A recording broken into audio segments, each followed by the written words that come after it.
Alrighty, so this is going to be inspired by a couple of my video essays I made a little while ago, but it's not going to be a video essay since it's not Saturday. But in this video, we're going to be doing an experience that I've had with my chickens. I'm going to be going over some of the most common things I've experienced between day one and whatever today is. You can calculate the days. March 20th, 2022, September 6th, 2023. I don't know. Anyways, let's go.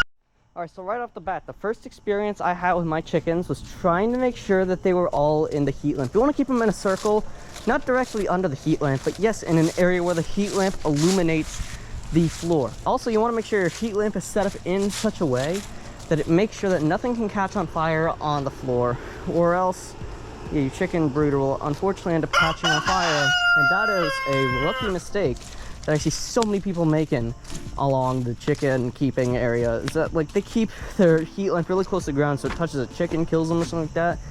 And also, a lot of reasons why chickens don't survive on their first day or two is because they can't get enough warm. They need to get, their typical brooder temperature should be 90 to 95 degrees on their first week, and you want to drop it by 5 degrees every day.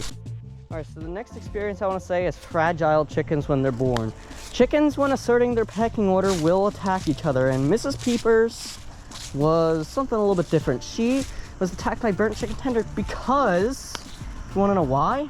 Mrs. Peepers so happened to be in the area where burnt chicken tender and I believe Summer were fighting because they're asserting pecking order. They're like 9 weeks old, so they're trying to make sure that they have their order established. And yeah, the fight didn't go too well for burnt chicken tender, and burnt chicken tender collided with Mrs. Peepers, which unfortunately ended up like scaring her, and she landed on the chicken. And burnt chicken tender was our biggest chicken at the time, keep in mind.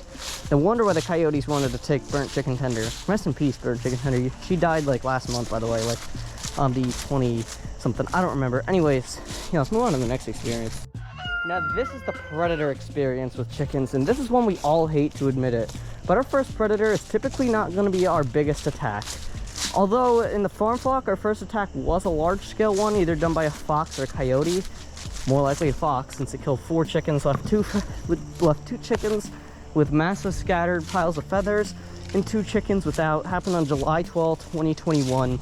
So that was a little while ago at this point. That was our first attack in the farm flock. The pet flock was a red tail.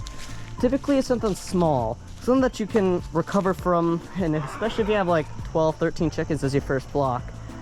Yeah, you should be able to recover and rebound from that incident very quickly. Like, we're talking very quickly. Like, you'll be back up by the time we reach the next Wednesday, and you'll forget that the attack happened. But if it was a much bigger attack, like the coyote attack in the pet flock, or that 12 chicken wipeout in the farm flock last month, actually the month before.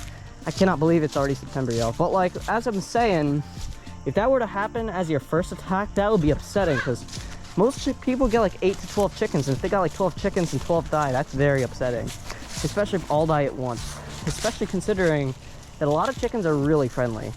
And no falcon, you're not mating with the chickens, they're already getting their feathers back, you're not ripping them right off. Next up are chickens not laying their eggs when they really want them to. A lot of times people make miscalculations and are off by like 4 weeks, as per se with the farm flock, the current farm flock. They're 21 weeks old now, but we miscalculated them by a couple weeks a little while ago. So I was right the first time I said they were 12 weeks old. The second time I said they were like 16 weeks old, yeah, I was wrong, like severely wrong, because I calculated them incorrectly. We all calculated their age incorrectly by like a couple weeks. So yeah, the chickens over there are about ready to lay eggs, probably sometime in the next 1 to 4 weeks, hopefully. But yeah, a lot of people miscalculate the chicken age, or the chickens are just freeloaders. Next up, we got chickens not laying eggs in the winter. Let's just say you got your chickens in the spring. Their first year will not be that active, and their eggs will be really tiny. So if you think that like, oh, my eggs are tiny, I have no clue why, it's okay. And if randomly you get an egg with 2 yolks, that's also okay. If there's 3 yolks, that's also okay-ish. We've never got a triple yolker before, but I know people that have gotten them before. They're like incredibly rare, but some chickens, like Easter eggers in specific, I'll show you an Easter egger right over here, Abero. A better example of an Easter egger, not this chicken. It's the chicken right there on the bar. Kit Kat, and then there's Chicka Chicka up on the bar. That is the prime example of an Easter egg. They don't lay in the winter for whatever reason. But in the summer, They start in like March-ish, and they'll continue till about October, and then they'll shut down for a couple months. They're taking a little vacation, man. Some chickens will also do that. Back in the summer, winter 2021, Mrs. Peepers, Lovey, and I believe Loudmouth, and another chicken were laying eggs. It might have been summer for the entire winter. Those were the 4 chickens that did their job, laid their eggs, didn't go broody. They were really great chickens. Really, really great chickens. Next up, we got chickens mysteriously dying randomly. Not even a single wound on their body. Likely the case of egg-bound, which can be treated early, or egg yolk peritonitis, which is a disease I'd rather not get into, or else this video would probably be age restricted. So yeah, egg yolk peritonitis is a terrible disease, and I think 2 or 3 of our chickens have died because of that. And then there's this weird thing that happened to one of our black copper marins that were given to us, and unfortunately she didn't make it. She was in the hospital for like a whole 6 days or something like that, and she did not make it through the 6 days in hospital care. So yeah, she never had a name, but yeah, I still feel bad for that not the Easter egg, or the marin. It wasn't either egg yolk peritonitis or egg bound. I don't know what was wrong with that chicken. And finally, we got chickens becoming increasing morons as time progresses. Now, when you say that, oh, my chickens are becoming morons, they're becoming idiots, you're not alone. I feel like when chickens get older, they become very stupid. Case in point, Loudmouth. Although she's definitely not the most stupid chicken in the flock, I'll show you an example of a chicken that's always been stupid and never been smart before. See my rooster up there? No, you can't really. He's a good example, and also cute. But Loudmouth hasn't been as smart as she was originally. Now, this is probably the most common thing for a chicken as they get older.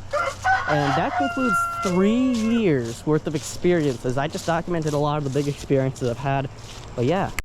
If you enjoyed this video and watched this far, be sure to comment the number, I don't know, 70 in the comments below.